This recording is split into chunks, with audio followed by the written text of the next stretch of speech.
Assalamualaikum warahmatullahi wabarakatuh. Apa kabar semuanya? Sudah siapkah belajar hari ini? Kita baca bismillah bersama-sama ya. Bismillahirrohmanirrohim. Hari ini kita akan membahas tentang kompetensi dasar 3.11 menentukan indikator keberhasilan tahapan produksi massal, 4.11 membuat indikator keberhasilan tahapan produksi massal. Lalu berikutnya, apa tujuan pembelajaran kali ini? Setelah mempelajari materi kali ini, diharapkan siswa mampu atau dapat menelaah indikator keberhasilan tahapan produksi. Yang kedua, siswa dapat menentukan indikator keberhasilan tahapan produksi massal.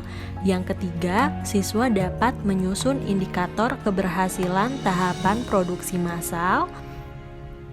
Yang keempat, siswa dapat membuat indikator keberhasilan tahapan produksi massal.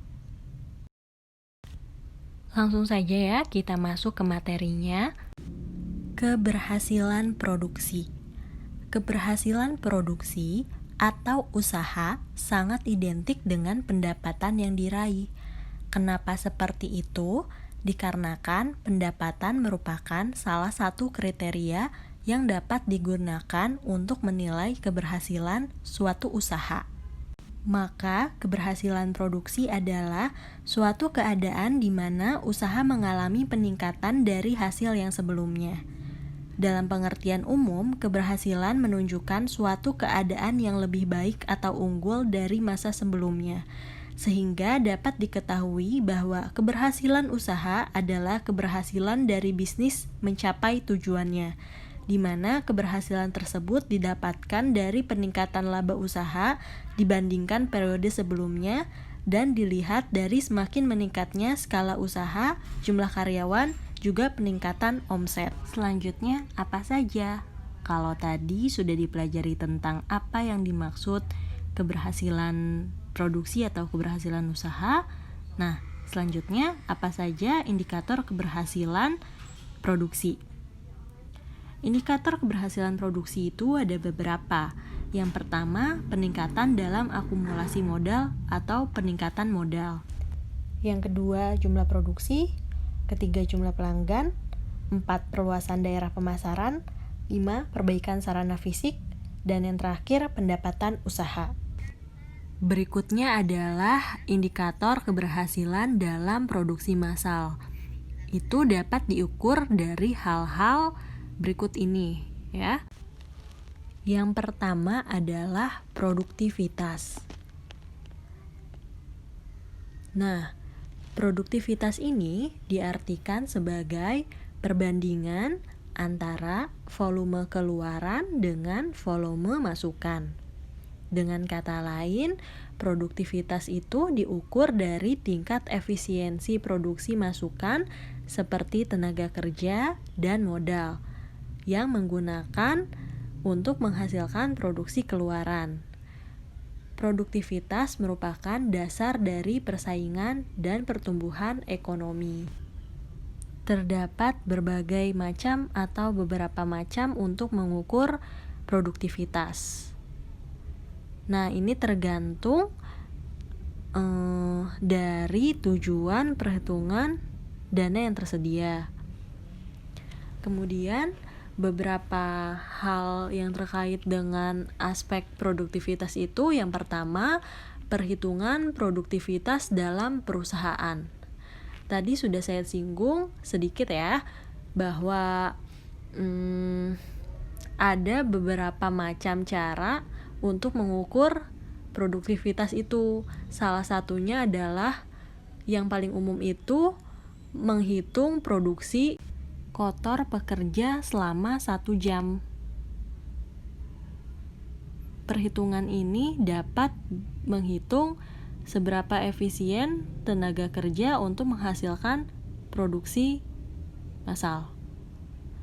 Berikutnya, yang masih terkait dengan aspek produktivitas adalah dimensi keberhasilan produktivitas. Nah, ini terdapat 6 faktor utama. yang menentukan produktivitas tenaga kerja.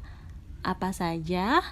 Di antaranya tingkat kerja, tingkat keterampilan, hubungan antara lingkungan kerja, manajemen produktivitas, efisiensi tenaga kerja, dan kewirausahaan. Indikator keberhasilan produksi massal yang berikutnya diukur dari kapasitas produksi. Kapasitas produksi adalah hasil produksi atau volume permosesan atau jumlah unit yang dapat ditangani, diterima, disimpan, atau diproduksi oleh sebuah fasilitas pada suatu periode waktu tertentu. Kapasitas sering menentukan persyaratan modal sehingga mempengaruhi sebagian besar dari biaya tetap. Kapasitas itu juga menentukan apakah permintaan dapat dipenuhi atau fasilitas yang ada akan berlebih. Nah, ada beberapa jenis kapasitas. Yang pertama adalah kapasitas desain. Apa yang dimaksud dengan kapasitas desain? Yaitu kapasitas yang bisa diperoleh oleh suatu desain produk jika desain produk tersebut dialokasikan kepada sumber daya yang cocok.